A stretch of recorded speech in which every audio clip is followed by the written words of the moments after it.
ఓం శాంతి. శివ పరమాత్మ మహావాక్యాలు బాబా ఏం చెప్తున్నారో తెలుసుకుందాం. అంటే వినాశనం తర్వాత కృష్ణుడు ఎప్పుడు అవతరిస్తారనేది ఇందులో ఉందన్నమాట. ఏం చెప్తున్నారో ఇంకా మనం తెలుసుకుందాము. మహావాక్యాలు ఒకవైపు సమాప్తి యొక్క ధ్వని, రెండవ వైపు కొత్త ప్రపంచం యొక్క దృశ్యాలు రెండు వెనువెంట కనిపిస్తాయి. అక్కడే వినాశనం అతిగా అవుతూ ఉంటుంది మరియు అక్కడే జలమయం అయిపోతుంది. వినాశనంలో ఒక్క వంతే మిగిలి ఉంటుంది, మిగిలిన 3 వంతులు జలమయం అయిపోతాయి. తర్వాత చాలా ధర్మాలు వచ్చేసిన కారణంగా చాలా దేశాలు వచ్చాయి. అనేక ధర్మాలు సమాప్తి అయిపోయినప్పుడు ఆ అనేక దేశాల నుండి విహార స్థలాలుగా నీటి మధ్యలో ద్వీపాలుగా మిగిలిపోతాయి.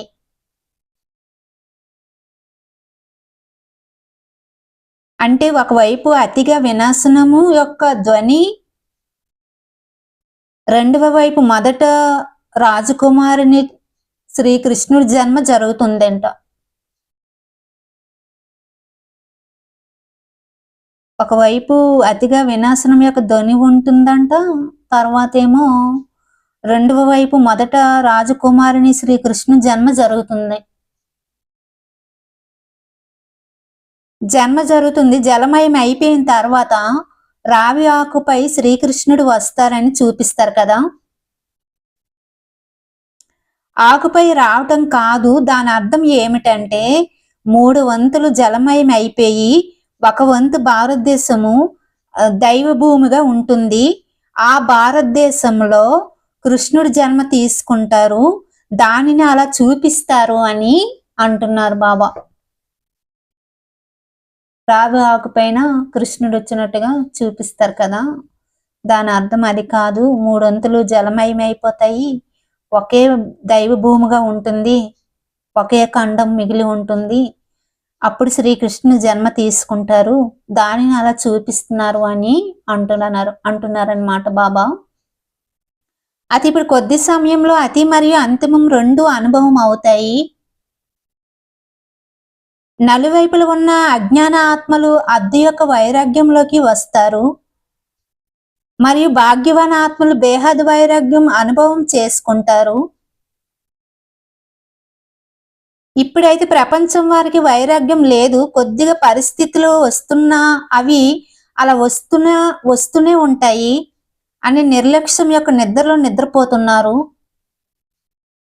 ఇంకా ఏదో పరిస్థితులు వస్తున్నా సరే అవి అలాగ వస్తూనే ఉంటాయి అని అంటున్నారే గాని వైరాగ్యం అయితే రావట్లేదు అంటున్నారనమాట. ఈ దేహం పైన ఈ మోహం అన్నమాట. అంత మోహం పెట్టుకుని ఉన్నారు కానీ ఎలాంటి పరిస్థితులు వచ్చినా వస్తూ ఉంటాయి పోతూ ఉంటాయి అని అంటున్నారు కానీ నిర్లక్ష్యం చేస్తున్నారు, వైరాగ్యం రావట్లేదు అని అంటున్నారు బాబా.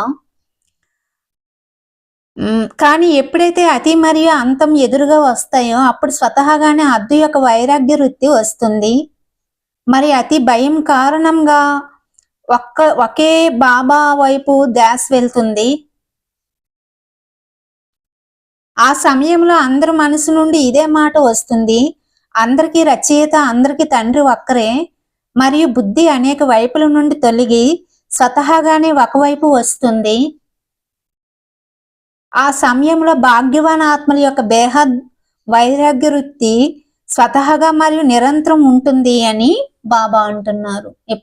ఎప్పుడైతే లాస్ట్ సమయంలో అప్పుడు అందరి బుద్ధి కూడా బాబా వైపు వెళ్తుంది, అప్పుడు వైరాగ్య వృత్తి అనేది స్వతహాగానే మరి నిరంతరం ఉంటుంది అని బాబా అంటున్నారు. అచ్చా. ఓం శాంతి.